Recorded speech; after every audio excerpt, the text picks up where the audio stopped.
The Montessori method was developed more than 100 years ago, at the beginning of the 20th century, by Dr. Maria Montessori, an Italian physician and pedagogue. The method was initially created to help children with special educational needs, those children society thought could not be educated. It was then further developed for the children of the street, those who lived in the slums of Rome and usually came from illiterate families. The method has since gradually gained popularity and has been used in many parts of the world, in public and private schools alike. Popular elements of the Montessori methodology include mixed-age classrooms, students' freedom, including choice of activity, long blocks of uninterrupted work time, specially trained teachers, a prepared environment. Implementation of these elements in the traditional school requires investment in teachers' qualification, specially prepared materials, and a radical change of the curriculum. However, there are many Montessori principles that can be adapted and implemented by teachers in mainstream education. In particular, we would like to focus on the Montessori 3-period lesson. This requires a group project with a problem of the right level of complexity, so as to ensure that the students must work together to solve it. First period. The aim of this period of the lesson is to inspire, to create curiosity, and to draw the attention of the children. The teacher inspires children by telling wonderful tales or stories that relate the topic of the lesson to children's lives and experience, by demonstrating exciting or challenging materials, activities, and resources. Children can ask questions and clarify the facts. During the first period, teachers should focus on presenting practical skills to the children in a precise manner, by showing the children exactly and accurately what to do, by demonstrating how children should use different resources, in a step-by-step series of activities so that children can work gradually towards independence, practicing their skills at each stage. Second period. After the teacher's presentation, children should be given the opportunity to work with the story, materials, and information. They study and manipulate the materials available to them, or research, in groups or alone. The work can include simple tasks, drawing pictures, writing stories, making posters, or complex projects. Painting, crafts, music, drama, creative writing, scientific experiments. There are so many activities to support the children's learning. It is very important that children have an easy access to the resources and materials they need in order to carry out their independent learning activities. At a young age, they need to be able to access attractive books to source their information, as they will not yet possess research skills. Once they are older, they will need encyclopedias and the internet.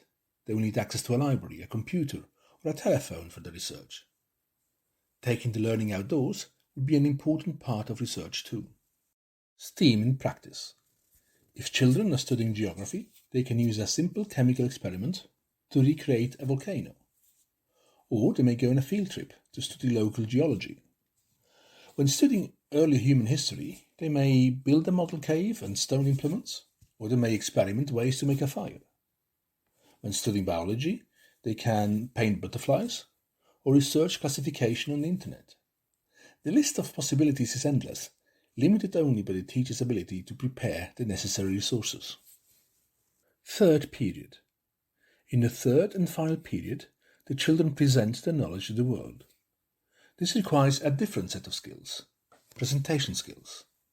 The audience could be the teacher or the entire class. This is the opportunity for the children to showcase their work to the entire world. The active listening of the audience during the presentation is important, and the skills for it should be gradually built by the teacher. The active listening skills include attentive listening during the presentation, ability to formulate and ask questions regarding the working process, results, materials, challenges, skills to sincerely acknowledge the work done, the efforts and the outcomes.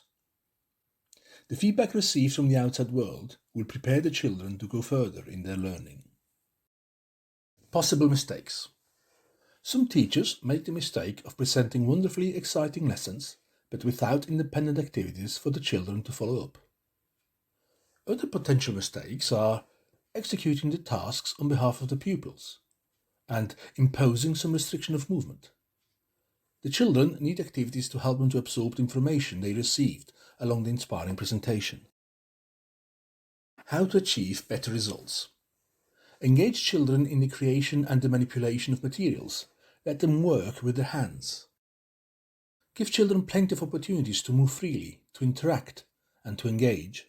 Don't be afraid of activities that get their hands, their clothes, or the room wet or dirty. If this does happen, involve the children to clean and tidy up the room at the end of the activities.